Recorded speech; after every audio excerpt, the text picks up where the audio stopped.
परिचय। पिंकी, उस यूकेलिप्टस के पेड़ को देखो, वो कितना ऊंचा है। हाँ दीदी, लेकिन क्या छोटे वृक्षों की तरह इन वृक्षों में भी सभी पदार्थ विसरण तथा सक्रिय परिवहन के द्वारा गमन करते हैं? हाँ, लेकिन केवल विसरण तथा सक्रिय परिवहन के द्वारा नहीं, वास्तव में ये प्रक्रियाएं मंद होती हैं। तो दूसरी प्रक्रियाएं कौन सी हैं? आओ, मैं तुम्हें इन प्रक्रियाओं के बारे में बताऊं। उद्देश्य। इस पाठ के अंत में आप निम्न करने में सक्षम हो जाएंगे।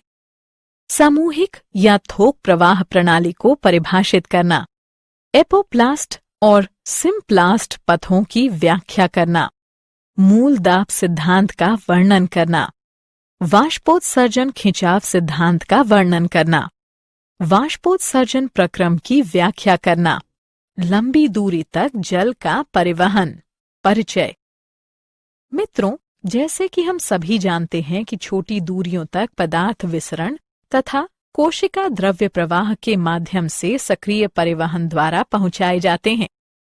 किसी पादप में लंबी दूरी तक पदार्थों का परिवहन केवल विसरण द्वारा नहीं किया जा सकता। विसरण एक मंद प्रक्रिया है। यह अणुओं का केवल छोटी दूरियों तक संचलन कर सकती है। उदाहरण के लिए एक प्रतिरूपी पादप कोशिका लगभग 50 माइक्रोमीटर के आर पार अणु को गति करने में लगभग 2.5 सेकंड का समय लेती है। कुछ वृक्ष 50 फीट तक ऊंचे होते हैं, इसलिए हम सोच सकते हैं कि केवल विसरण के माध्यम से पादप में 25 से 30 फीट की दूरी तक अणुओं को गमन करने में कितने वर्षों का समय लगेगा। कुछ बार उत्पादन या अवशोषण एवं संग्रहण के स्थान एक दूसरे से बहुत अधिक दूरी पर होते हैं, इसलिए विसरण या सक्रिय परिवहन पर्याप्त सिद्ध नहीं होता है। सामूहिक या थोक प्रवाह प्रणाली। ऊंचे वृक्षों में लंबी दूरी का विशिष्ट परिवहन तंत्र आवश्यक हो जाता है ताकि पदार्थ लंबी दूरियों तक एवं अधिक तेज गति से पहुंचाए जा सकें।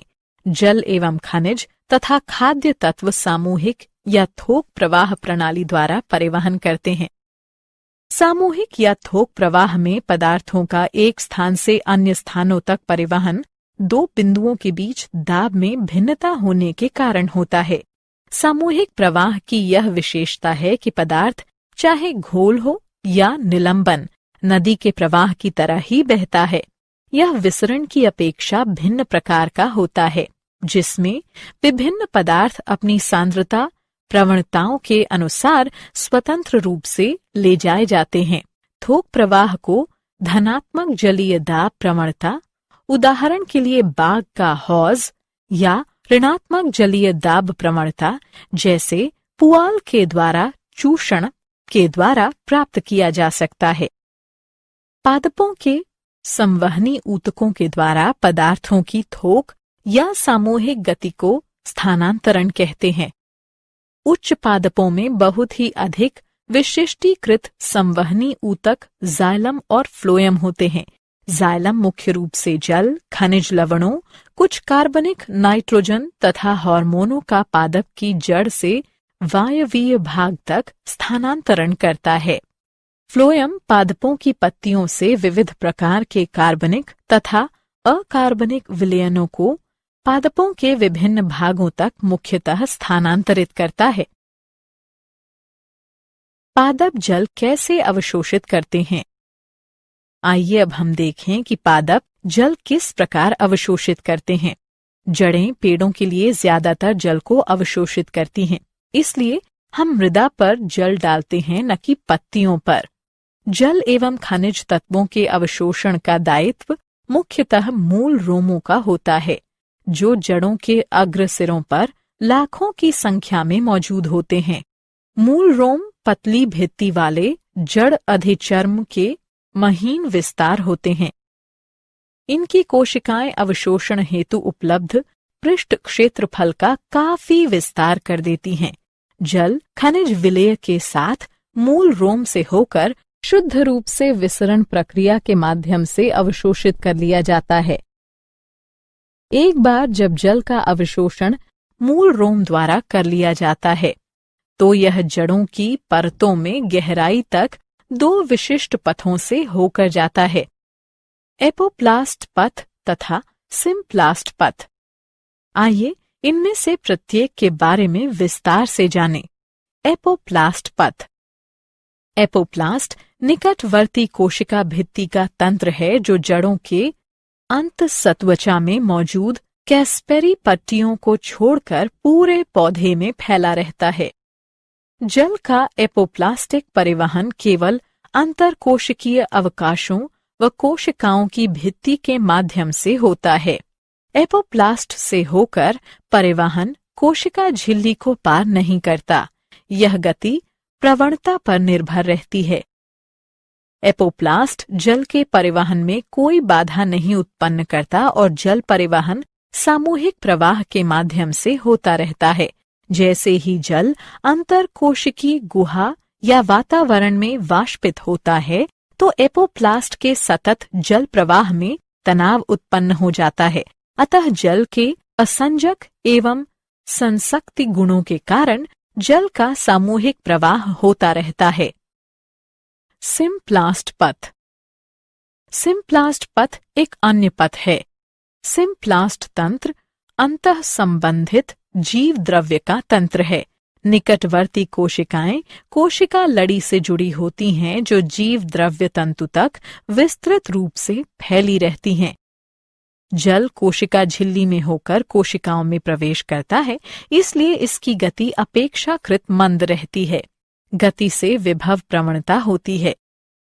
सिम्प्लास्ट गति को कोशिका द्रव्य प्रवाहन सहायता करता है। कोशिका द्रव्य प्रवाहन हाइड्रिला पत्तियों की कोशिकाओं में देखा जा सकता है, जहां प्रवाह के कारण क्लोरोप्लास्ट का परिवहन आसानी से दिखाई देता है। एपोप्लास्ट और सिम्प्लास्ट पथ। जड़ों में अधिकतर जल प्रवाह एपोप्लास्ट के माध्यम से उत्पन्न होता है। चूंकि वल्कुट कोशिकाएं शिथिलतापूर्वक आबद्ध होती हैं, अतः ये जल की गति में कोई प्रतिरोध उत्पन्न नहीं करती। हालांकि वल्कुट की आंतरिक सीमा अंतःसत्वचा जल के लिए अवप्रेशय होती है, जिसका कारण कैस्पेरी पट्टी कहलाने वाली सुवेरिनमय मैट्रिक्स होती है। जल के अणु इस परत को पार नहीं कर पाते, इसलिए वे असुवेरिनमय कोशिका भित्ति क्षेत्र की ओर पुनः झिल्लिका के माध्यम से कोशिकाओं में भेज दिए जाते हैं। इसके बाद जल सिम्प्लास्ट द्वारा गतिशील होता है और जाइलम की कोशिकाओं तक पहुंचने के लिए पुनः झिल्ली को पार करता है। जड़ों की परतों से अंतःसत्वचा तक जल की गति पूर्णतया सिम्प्लास्टिक होती है। जल तथा अन्य विलेय पदार्थों के वैस्कुलर सिलेंडर में पहुंचने का यही एक मार्ग होता है। जाइलम के अंदर पहुंच जाने के पश्चात जल पुनः कोशिकाओं के बीच तथा उनके आर पार जाने के लिए स्वतंत्र हो जाता है। नई जड़ों में जल सीधे जाइलम वाहिकाओं तथा या वाहिनिकाओं में प्रवेश करता है। ये निर्जीव नालियां हैं जो एपोप्लास्ट का हिस्सा होती हैं। क्या आपको पता है कि कुछ पौधों में अतिरिक्त संरचनाएं जुड़ी होती हैं जो उन्हें जल एवं खनिजों के अवशोषण में सहायता करती हैं? माइकोराइजा मूल तंत्र के साथ कवक का सहजीवी संगठन होता है। फफूंदी या कवक के तंतु नई जड़ों के आसपास नेटवर्क बनाते हैं या वे मूल कोशिकाओं में प्रवेश कर जाते हैं। कवक तंतु का एक बड़ा व्यापक पृष्ठीय क्षेत्र होता है जो मृदा से खनिज आयनों और जल को उससे अधिक मात्रा में अवशोषित कर लेता है जितना संभवतः जड़ नहीं कर सकती। ये कवक जड़ों को जल और खनिज उपलब्ध कराते हैं, जिसके बदले में जड़ें माइकोराइजा को शर्करा तथा नाइट्रोजन युक्त यौगिक उपलब्ध कराती है। कुछ पादपों में माइकोराइजा से सहयोग आवश्यक होता है। उदाहरण के लिए चीड़ के बीज माइकोराइजा की उपस्थिति के बिना न तो अंकुरित हो सकते हैं और न ही स्थापित हो सकते हैं। मूल्यांकन। आगे बढ़ने से पहले आइए देखें आपने कितना सीखा। सही विकल्प को उठाकर उसके संगत स्थान पर रखो। मूल दाब सिद्धांत। अभी तक हमने देखा कि पादप मृदा से जल का कैसे अवशोषण करते हैं और संवहनी ऊतकों में इसे कैसे पहुंचाते हैं। अब हम ये जानने का प्रयास करेंगे कि जल का परिवहन पादप के विभिन्न भागों तक कैसे किया जाता है। मृदा से विविध आयन जड़ों के संवहनी ऊतकों तक सक्रियता से परिवहनित किए जाते हैं। उसके साथ जल अपनी विभव प्रवणता के साथ इसी प्रक्रिया का अनुसरण करता है और जाइलम के अंदर दाब बढ़ा देता है। यह धनात्मक दाब ही मूल दाब कहलाता है और तने में कम ऊंचाई तक जल को धकेलने के लिए उत्तरदायी होता है। मूल दाब के प्रभाव रात में तथा प्रातःकाल के समय देखे जा सकते हैं, जब वाष्पोत्सर्जन कम हो और अतिरिक्त जल घास की पत्तियों तथा अनेक शाकीय पादपों की पत्तियों के सिरों पर शिराओं के विशिष्ट रंध्रों के परितः बूंदों के रूप में एकत्र हो जाता है। इस प्रकार द्रव के रूप में जल का हौस बिंदुस्राव कहलाता है। मूल दाब का व्यापक योगदान जाइलम में जल के अणुओं को निरंतर कड़ी के रूप में स्थापित रखने के रूप में समझा जा सकता है, जो कि अक्सर वाष्पोत्सर्जन के कारण उत्पन्न होने वाले वृहद तनावों के कारण टूटती रहती है। अधिकांश जल को परिवहनित करने में मूल दाब का कोई अर्थ नहीं है। अधिकांश पौधों की आवश्यकता वाष्पोत्सर्जनित खिंचाव से पूरी हो जाती है। वाष्पोत्सर्जन खिंचाव सिद्धांत। एक अन्य सिद्धांत अर्थात वाष्पोत्सर्जन खिंचाव सिद्धांत में अधिकांश अनुसंधानकर्ता इस बात पर सहमत हैं कि पौधों द्वारा जल मुख्यतः खींचा जाता है और पत्तियों से होने वाला वाष्पोत्सर्जन इस खिंचाव प्रक्रिया की संचालन शक्ति होता है। इसे जल परिवहन का संसर्जन तनाव वाष्पोत्सर्जन खिंचाव मॉडल भी कहा जाता है। पादपों में जल अस्थायी होता है। प्रकाश संश्लेषण तथा वृद्धि के लिए पत्तियों में पहुंचाने वाले जल के 1% से भी कम भाग का उपयोग किया जाता है।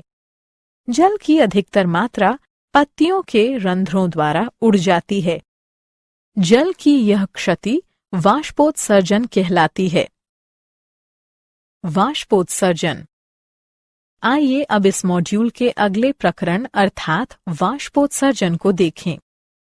वाष्पोत्सर्जन पादपों द्वारा जल को वाष्प रूप में परिवर्तित करने के कारण होने वाली हानि है। यह मुख्यतः रंध्रों से होता है जो पत्तियों पर पाए जाते हैं। वाष्पोत्सर्जन में जल वाष्प की हानि के अतिरिक्त पत्तियों में छोटे छिद्रों, जो रंध्र कहलाते हैं, के द्वारा ऑक्सीजन एवं कार्बन डाइऑक्साइड का विनिमय भी होता है। सामान्यतः ये रंध्र दिन के समय खुले रहते हैं और रात के समय बंद हो जाते हैं। रक्षक कोशिकाओं की स्फीति में परिवर्तन रंध्रों के खुलने व बंद होने का मुख्य कारण है। प्रत्येक रक्षक कोशिका की आंतरिक भित्ति रंध्र छिद्र की तरफ काफी मोटी एवं प्रत्यास्थ होती है। जब रंध्र को घेरने वाली 2 रक्षक कोशिकाओं में स्फीति दाब बढ़ता है तो पतली बाहरी भित्तियां बाहर की ओर उभरती हैं तथा आंतरिक भित्ति को अर्धचंद्राकार स्थिति में आने के लिए बाध्य कर देती हैं। रंध्र छिद्र के खुलने में रक्षक कोशिका की भित्तियों में उपस्थित सूक्ष्म सूत्राभ की दिशा भी सहायता करती है।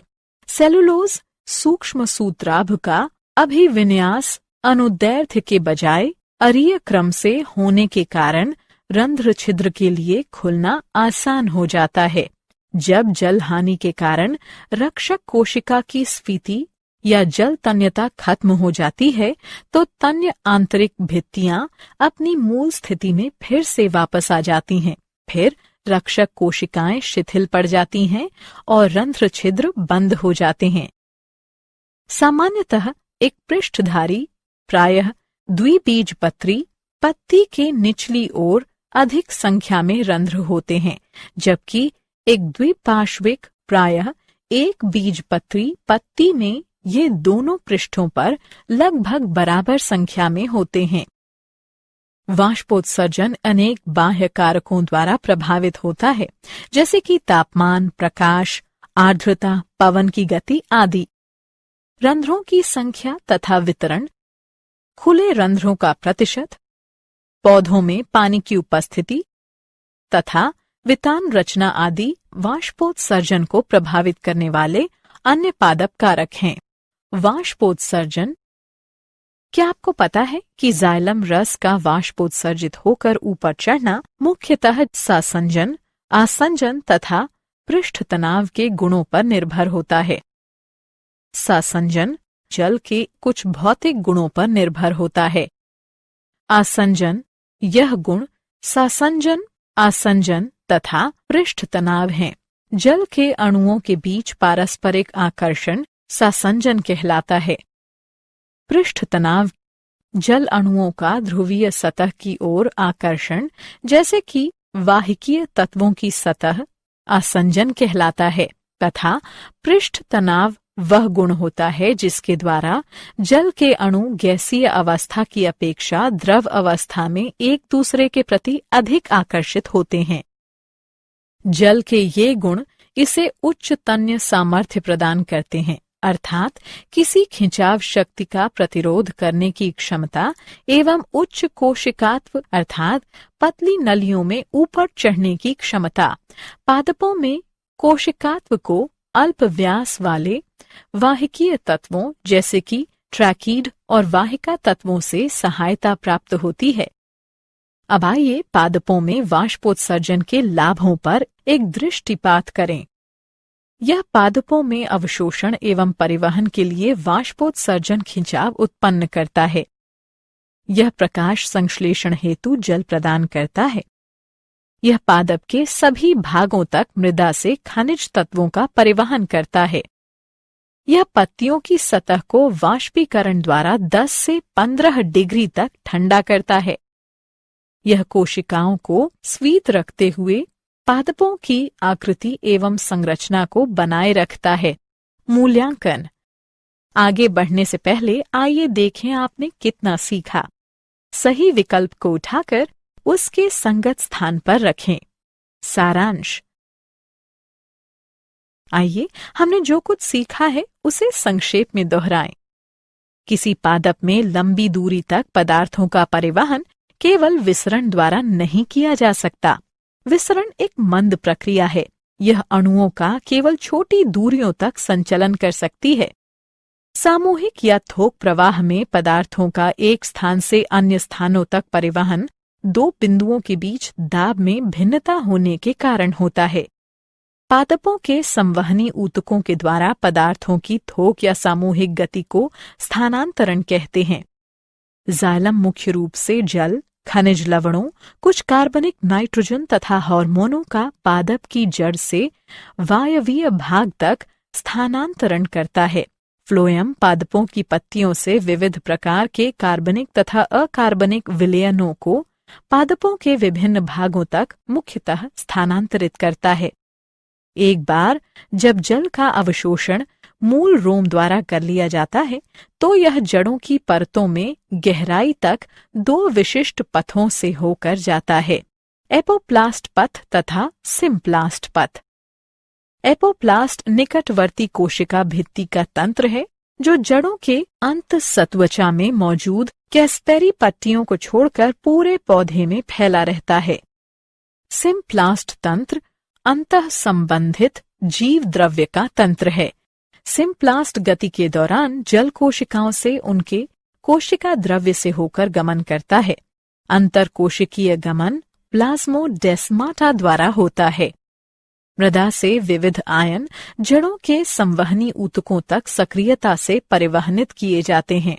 उसके साथ जल अपनी विभव प्रवणता के साथ इसी प्रक्रिया का अनुसरण करता है और जाइलम के अंदर दाब बढ़ा देता है। यह धनात्मक दाब ही मूल दाब कहलाता है और तने में कम ऊंचाई तक जल को धकेलने के लिए उत्तरदायी होता है। पौधों द्वारा जल मुख्यतः खींचा जाता है और पत्तियों से होने वाला वाष्पोत्सर्जन इस खिंचाव प्रक्रिया की संचालक शक्ति होती है।